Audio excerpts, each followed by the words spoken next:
everyone. Welcome to our session on achieving Instagram success.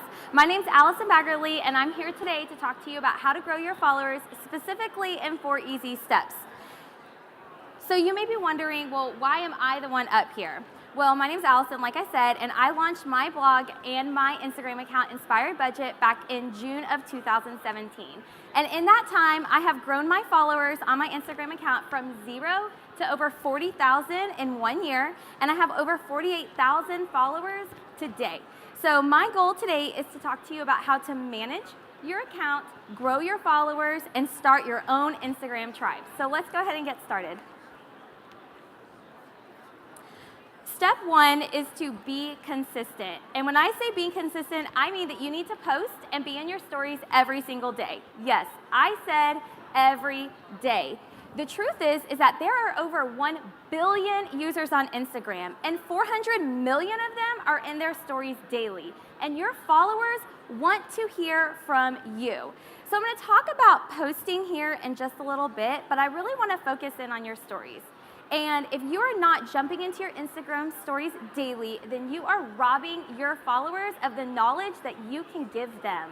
The truth is that people want to see you. And I'm going to be totally honest, and I'm not going to sugarcoat anything for you, but when I first jumped into Instagram with my business account, I did not go into my stories until at least 3 months after I started because I was very nervous. I had this fear that people would think that I sounded weird or that I wouldn't be able to provide them the content that they wanted. But honestly, we are our own worst critic, and I just had to hit publish and move on because the truth is that with your stories, they're only there for 24 hours. So be in your stories and be consistent. One way that I try to be consistent is by batching my content. So I want to know if this has ever happened to you. Has anyone ever, it's been 7 o'clock, you had a plan to post on your Instagram, and then you realize you're either with your family or you're with your kids or you're driving home from work, and you say, oh, I completely forgot I was going to post something, but I haven't taken my picture or I haven't written my caption. And in that moment, you're going to do one of two things. Number 1, you're going to say, no, whatever, I'll drop it, I'll post tomorrow. Or number 2 is you're going to take time away from where you're supposed to be with your family or with your loved ones, and you're going to fret over quickly posting something, trying to come up with a caption and connect with your audience. And both of those, you're not going to do well with. So what I want you to do is I want you to plan to batch your content. And what that looks like for me is taking 1 to 2 hours every week, usually on the weekends because I'm a full-time teacher and I don't have time during the week to work on this, and I plan out everything that I'm going to do. I have a calendar that looks like this, and I plan out all of my Instagram posts, and I even plan out what I'm going to talk about in my stories. I may not always talk about it in my stories, but I at least have a plan for the days where I'm just like, I don't know what I want to say to these people, so I have something in place. And I get on Canva, I get all my pictures, I take all my pictures, I get on Canva, I make my photos, I write my captions, and I add it to my calendar, and that way it publishes, and I use later.com. This is a picture of my later.com that I use. I'm not an affiliate for them. I just know and love this app and this website, and basically you can post 30 times a month for free. Free! It's so wonderful, and it's with the touch of a button. So after I plan everything out and I make it, I go into later.com and I type up all of my captions, I enter all of my hashtags, and that way I am posting whenever I am driving home from work. I get in the car with my son, I go to pick up my other son, and I am posting to Instagram. I am making dinner, and I am posting to Instagram at optimal times of the day. And I am not battling that fight at home of, I'm supposed to be with my family, but I also want to be posting to Instagram. It's all taken care of because I have batched my content, I have set myself up for success, and my followers are hearing from me daily, and I am still reaching people, but I'm not doing it during the week.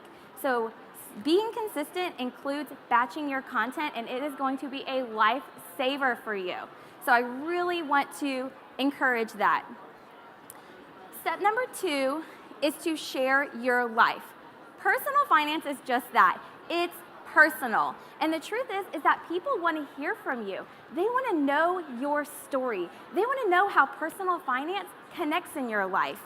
And they are following you for a reason. And so one of the things that I talk about a lot is I do share personal finance, but I also share about how personal finance relates to me. And one of my favorite things to post about is my complicated relationship with Target. Does anyone here have a complicated relationship with Target? No? Yes? I see some people.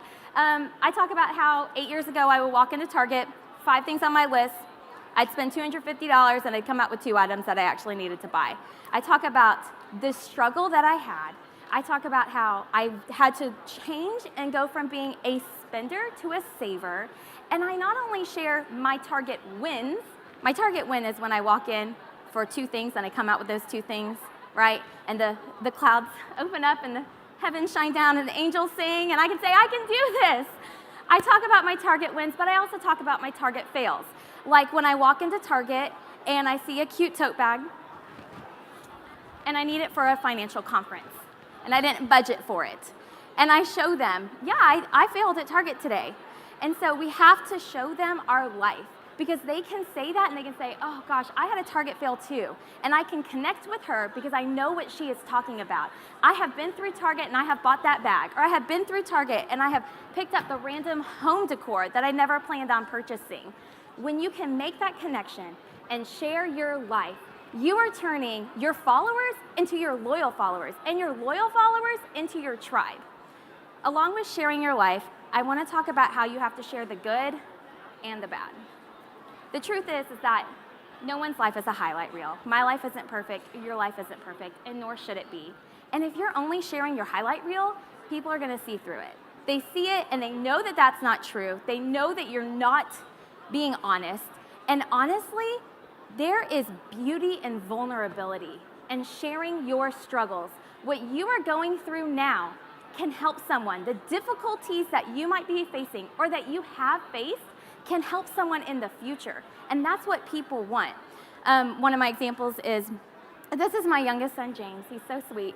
Back in January of this year, he was in the hospital for a week with a ruptured appendix. And he had his entire intestines and everything inside him was infected, his organs shut down, and it was a very tough time in our lives. We left the hospital 3 weeks sooner than they had thought we would, which was a blessing. But when we came home with our mostly healthy boy, our inbox and our mailbox was flooded with bills. We had $17,000 of out-of-pocket expenses, and when I was sitting at the kitchen table wanting to cry over all of these bills, I thought, this sucks. But I can help someone because my followers have either, number 1, they have medical bills, number 2, they will have medical bills, or number 3, they know someone who will have medical bills. So I took that difficult experience and I walked through it with my followers. And they saw me show my medical bills. They saw me negotiate them down. I gave my followers a word-for-word script on what they can do to negotiate their medical bills down. So when you take a difficult experience in your life, no matter what it is, you're not alone going through it.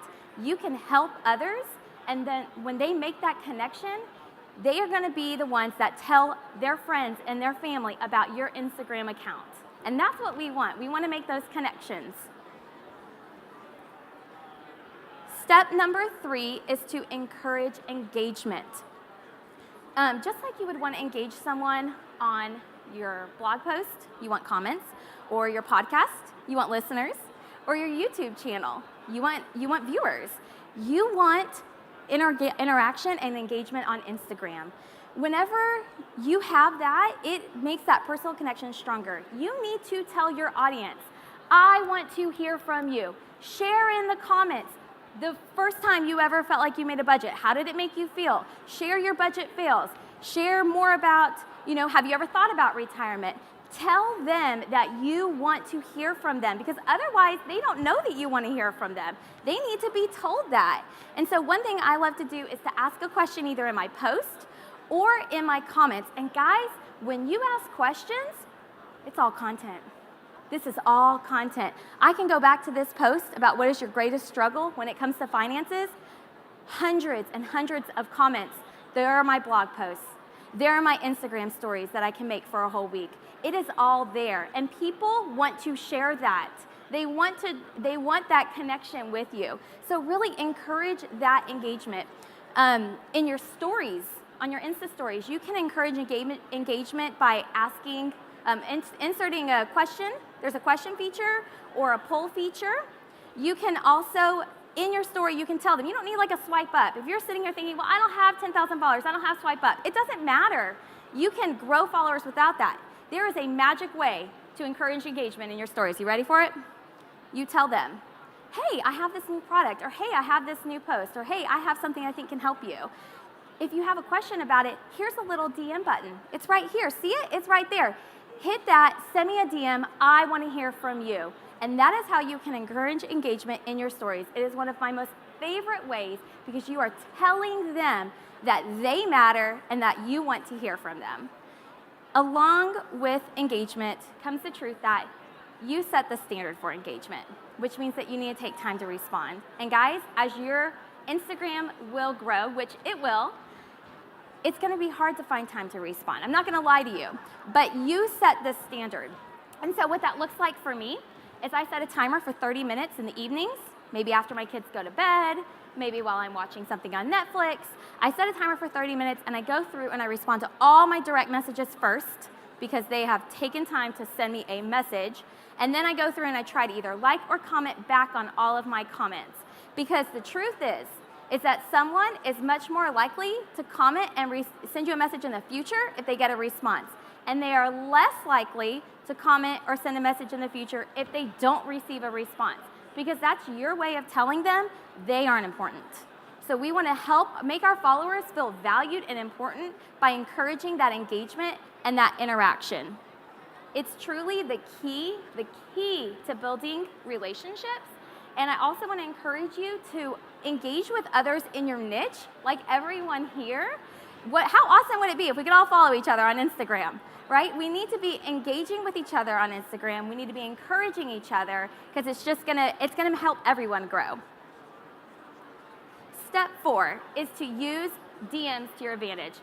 I've talked a little bit about direct messages, but they are gold. They are gold mine. DMs are gold. I love them.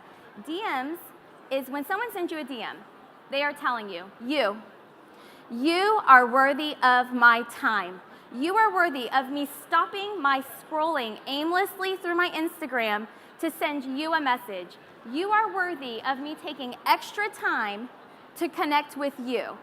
And guys, the DMs, the questions that you get from your DMs, or the comments, or the relationships, they can lead to content ideas.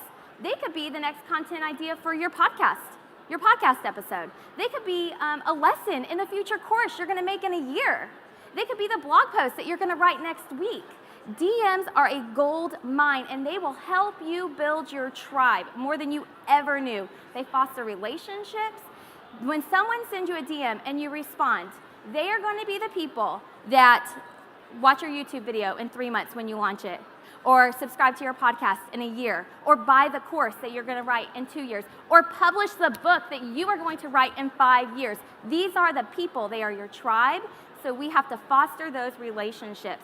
This is how I use DMs to turn my followers into customers. A lot of times I'll talk about a product that I have, and I'll say, are there any questions you have? What concerns do you have about buying this product? And I know that if I can get someone to send me a direct message and I have that relationship with them, I know that 90% of the time I can get them to buy. And then if not, I know that next time they message me, if I continue that relationship, even if they're messaging me about my Target issues, even then, I can get them to buy. So it fosters those relationships. So I hope that you understand that if you post consistently, you're in your stories, and I was talking with a friend earlier today, stories, guys, dashes, not dots, okay, at the top.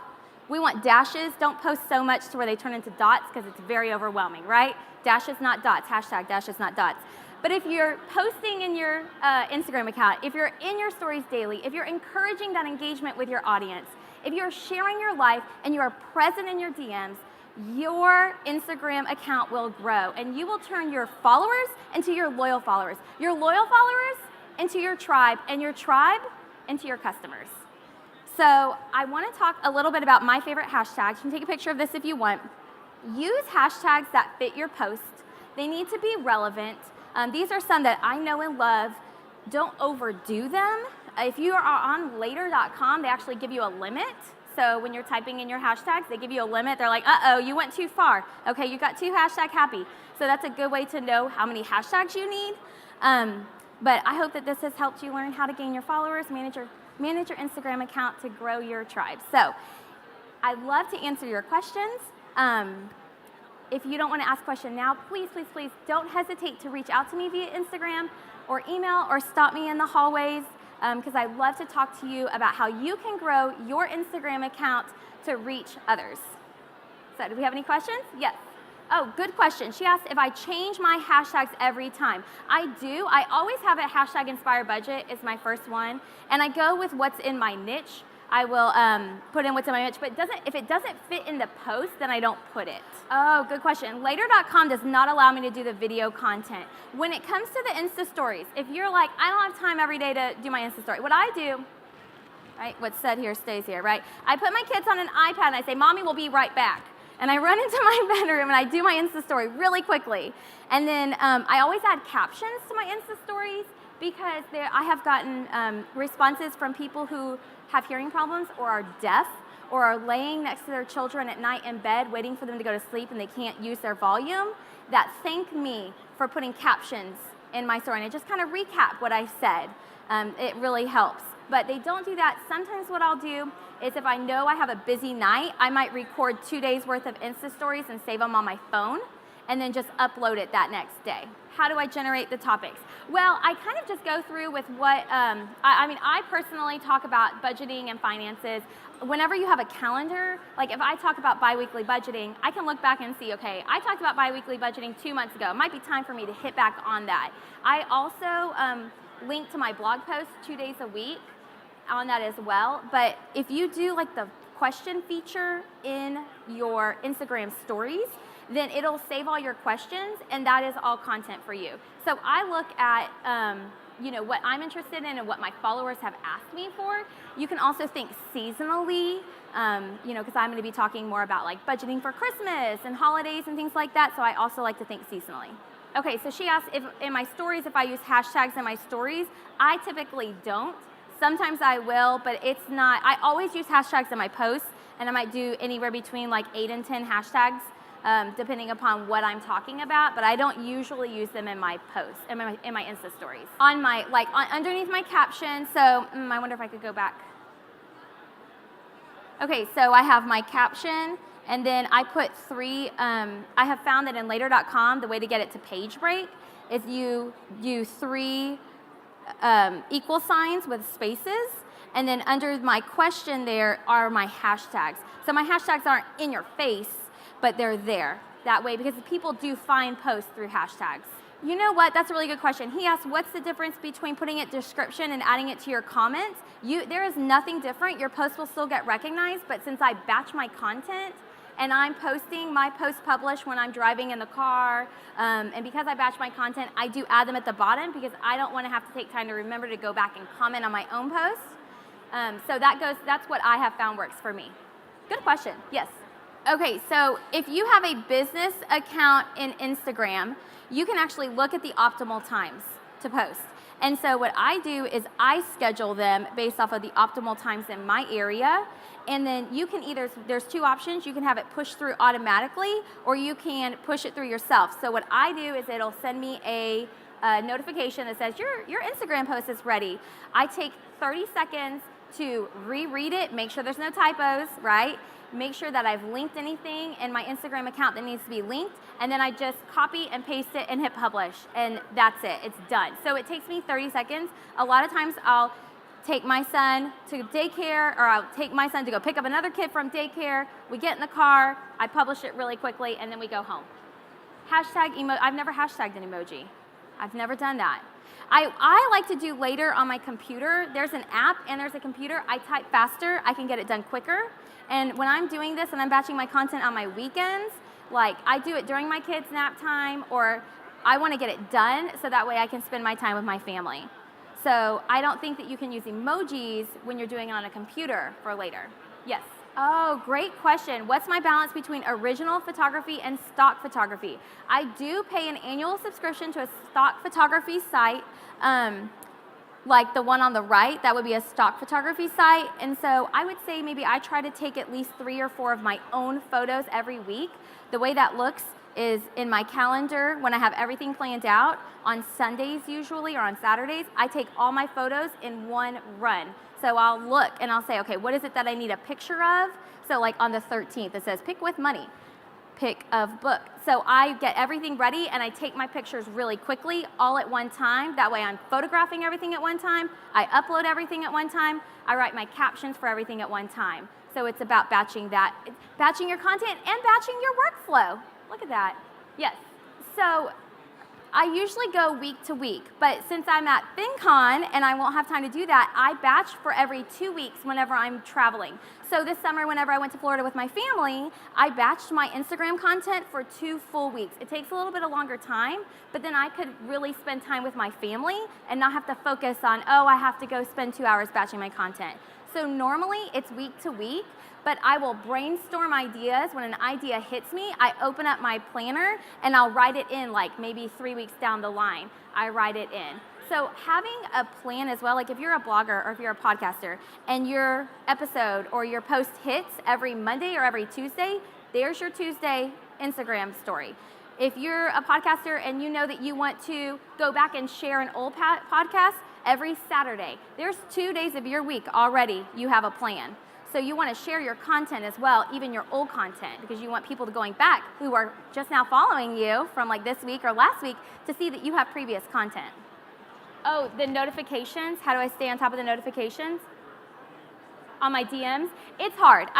As your audience grows, it is harder. I take that 30 minutes, like usually 2 nights, every other night, I'll take 30 minutes and I'll just try to go through. Or when they really stack up, I say, okay, I just need to, maybe not work on this, and I need to really just focus on my DMs. And I really try to respond to every single person. Yes, that's a great question. He asked if I have found that certain weekdays or weekend days are more popular. If you switch your Instagram account to a business account, I can show you afterwards how to track all of that. It'll tell you optimal times and optimal days to post. So like Saturdays a lot of my users are on Saturdays. That's why I always share an old post on Saturdays of my own content, because I know it's more likely to get seen. So the question was, have I seen any limitations between my personal account and my business account? I have not. I'm not on my personal account too much. I like that the business account provides me with the analytics, like we were just talking about, to be able to know when I should post, and it also gives you information on your audience, percentage of men and women. It'll tell you where they are living, and so I really like my business account. Well, if you have any other questions, don't hesitate to stop me and say hi. I'd love to meet you. I'd love to follow you on Instagram, so that way we could all kind of connect and build our followers together. Thank you.